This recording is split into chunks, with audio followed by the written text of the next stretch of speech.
CM Chandrababu సచివాలయంలో జలవనరుల శాఖ అధికారులతో భేటీ అయ్యారు. పోలవరంతో సహా వివిధ ఇరిగేషన్ ప్రాజెక్టుల నిర్మాణాల వివరాలను అడిగి తెలుసుకున్నారు. ఇక సోమవారం పోలవరం ప్రాజెక్టును సీఎం సందర్శించే అవకాశం ఉందని స్పష్టం చేశారు. పోలవరం పర్యటన పూర్తయ్యాక అసెంబ్లీ సమావేశాలు నిర్వహించాలని ప్రభుత్వం యోచిస్తోంది. ఇక శాఖలపై పట్టు పెంచాలని, పాలన పరంగా పూర్తిస్థాయి అవగాహన పెంచాలని మంత్రులకు చంద్రబాబు దిశానిర్దేశం చేశారు.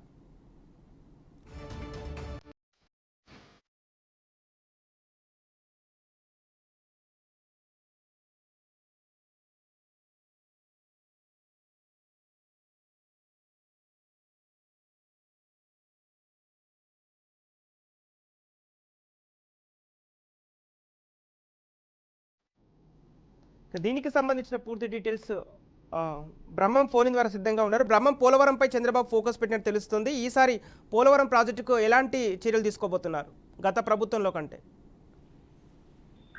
సంపత్, ఎవరైతే ఆంధ్రప్రదేశ్ నూతనంగా బాధ్యత చేపట్టినటువంటి సీఎం చంద్రబాబు నాయుడు గతంలో కూడా గత 2014 నుంచి 19 వరకు కూడా పోలవరం మీద ప్రత్యేక దృష్టి పెట్టారు. ఇదే నేపథ్యంలో మరోసారి ఈయన ప్రమాణ స్వీకారం చేసిన తర్వాత మరోసారి పోలవరం, అదేవిధంగా పలు ఇరిగేషన్ ప్రాజెక్టులకు సంబంధించి ప్రాజెక్టుల మీద కూడా ఆయన కాన్సన్ట్రేషన్ చేసినట్టుగా తెలుస్తుంది. గతంలో కూడా పోలవరం సోమవారం అనే ఒక నినాదంతో ఆయన ప్రతి సోమవారం, అంటే మొదటి నెలలో వచ్చినటువంటి ఏదైతే ఫస్ట్ సోమవారం ఉందో ఆ సోమవారం నాడు తప్పనిసరిగా క్రమం తప్పకుండా ఆయన పోలవరం విజిట్ చేసి సుమారుగా 72% ఆ పోలవరం ప్రాజెక్టులు అయితే పూర్తి చేసినటువంటి పరిస్థితి అయితే ఉంది. మొత్తానికి మనం చూసుకున్నట్టయితే ఏదైతే ఆంధ్ర ప్రజల జీవనాడిగా ఉన్నటువంటి ఏదైతే పోలవరం ఉందో ఆ పోలవరం ప్రాజెక్ట్ పాటు ఇటు అమరావతి, ఈ రెండు కూడా జయంగా అదేవిధంగా మేనిఫెస్టోలో పెట్టుకుని మరి ఆయన అధికారంలో రావడం జరిగింది. ఇదే నేపథ్యంలో సచివాలయంలో జరిగినటువంటి నీటిపారుదల శాఖ అధికారులు సమావేశం ఏర్పాటు చేస్తారు. ఈ సమావేశంలో పోలవరం లాంటి మేజర్ ప్రాజెక్టు, అదేవిధంగా రాష్ట్రంలో ఉన్నటువంటి మరి మైనర్ గా ఉన్నటువంటి ప్రాజెక్టులు, లేకపోతే లిఫ్ట్ ఇరిగేషన్ సంబంధించి కావచ్చు, లేకపోతే ఇతరత్ర నీటిపారుదలకు సంబంధించినటువంటి పలు ప్రాజెక్టులకు సంబంధించి వివరాలు అడిగి తెలుసుకున్నారు. గతంలో కూడా చూసుకున్నట్టయితే ఈ పోలవరం సంబంధించి అయితే ప్రతి సోమవారం కూడా ఆయన పోలవరం సోమవారం పేరుతో ఆయన చేసినటువంటి పరిస్థితి ఉంది. గతంలో చూసుకున్నట్టయితే 2019 నుంచి 2024 వరకు కూడా వైసీపీ పాలనకు సంబంధించి గతంలో 72% చంద్రబాబు నాయుడు ఈ పోలవరం పూర్తి చేస్తే కేవలం తక్కువ శాతంలోనూ వైసీపీ ప్రభుత్వం అయితే కొన్ని పనులు చేయడం జరిగింది. Upper coffer dam, lower copper dam మాత్రమే వైసీపీ పరిపాలనలో 2019 నుంచి 2024 వరకు పూర్తి చేయడం జరిగింది. అదేవిధంగా డయాఫ్రామ్ వాల్ కూడా సంబంధించి వరలకు కొట్టుకెళ్ళిపోయినటువంటి నేపథ్యంలో పెద్ద దుమారం అయితే వచ్చిన పరిస్థితి కూడా ఉంది.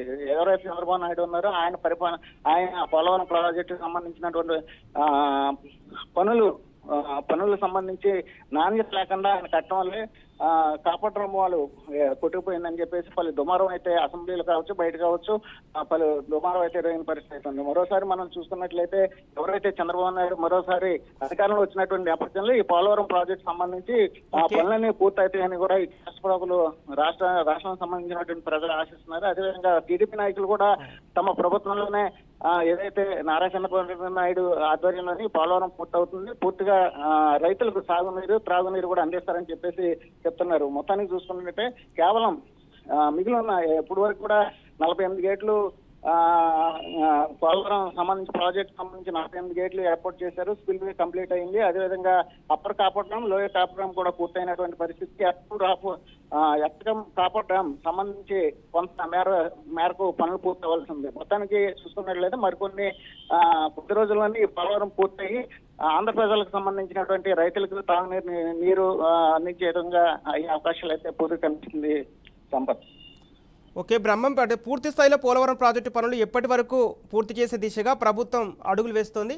అలాగే అంటే ప్రాజెక్టు నిపుణుల నుంచి సరైన వివరాలు కూడా సేకరించినట్టు తెలుస్తోంది. వారి నివేదికలు ఏ అంశాలు ఉన్నాయి? అంటే గతంలో చూసుకుంటే ఒక చంద్రబాబు నాయుడు హయాంలో 2014 నుంచి 19 జరిగినటువంటి క్రమంలో ఏదైతే పోలవరం పూర్తి స్థాయిలో పూర్తి చేయాలని ఆయన ఆశించారు. కానీ నిధుల కొరత వల్ల ఇటు కేంద్ర ప్రభుత్వానికి, అదే రాష్ట్ర ప్రభుత్వానికి ఉన్నటువంటి గ్యాప్ వల్ల కొంత నిధులు రాకపోవడంతో ఆ పనులు అయితే స్టక్ అయినటువంటి పరిస్థితి. తర్వాత మనం చూసుకున్నట్లయితే ఏదైతే వైసీపీ పాలన వచ్చిన తర్వాత అది పూర్తవుతుందని అందరూ ఆశించారు. అదేవిధంగా 2019 నుంచి 24 మధ్యన ఏదైతే వైసీపీ పాలన ఉందో పలుమార్లు అసెంబ్లీలో కావచ్చు, బయట కావచ్చు, ఇటు అనిల్ కుమార్ యాదవ్, అదేవిధంగా అంబటి రాంబాబు వీళ్ళిద్దరూ కూడా నీటిపారుదల శాఖకు సంబంధించి వీళ్ళిద్దరూ కూడా మంత్రులుగా పనిచేశారు. పనిచేసినప్పుడు కూడా వీళ్ళు పలుమార్లు ఈ ప్రాజెక్ట్ ను పూర్తి చేస్తాము అని చెప్పేసి 2021 అన్నారు, 22 అన్నారు, అలాగా పలు దఫాలుగా వాళ్ళు చెప్పినప్పుడు కూడా ఈ ప్రాజెక్టు నిర్మాణం అయితే పూర్తి స్థాయిలో పూర్తి అవ్వలేదు. అదేవిధంగా రైతులకు కానీ త్రాగునీరు కూడా అందించలేనటువంటి పరిస్థితి. మొత్తానికి మనం చూసుకున్నట్లయితే మరోసారి చంద్రబాబు నాయుడు అధికారంలో వచ్చిన నేపథ్యంలో ఈయనైతే పూర్తి స్థాయిలో ఇటు పోలవరం ప్రాజెక్ట్ సంబంధించి ఇప్పటికే ఆయన పూర్తి స్థాయిలో ఆయన పూర్తి అవగాహన ఉంది. అదేవిధంగా అధికారులకు సంబంధించి కూడా ఆయన ఉన్నటువంటి నేపథ్యంలో మరోసారి అధికారంలో వచ్చినటువంటి చంద్రబాబు నాయుడు ఈ పోలవరం ప్రాజెక్ట్ పూర్తి చేస్తానని ధీమా వ్యక్తం చేస్తున్నారు ఇక్కడ తెలుగుదేశం నాయకులు కావచ్చు, లేకపోతే మంత్రివర్గంలో ఉన్నటువంటి వారు కావచ్చు. Okay, right, thank you Brahma.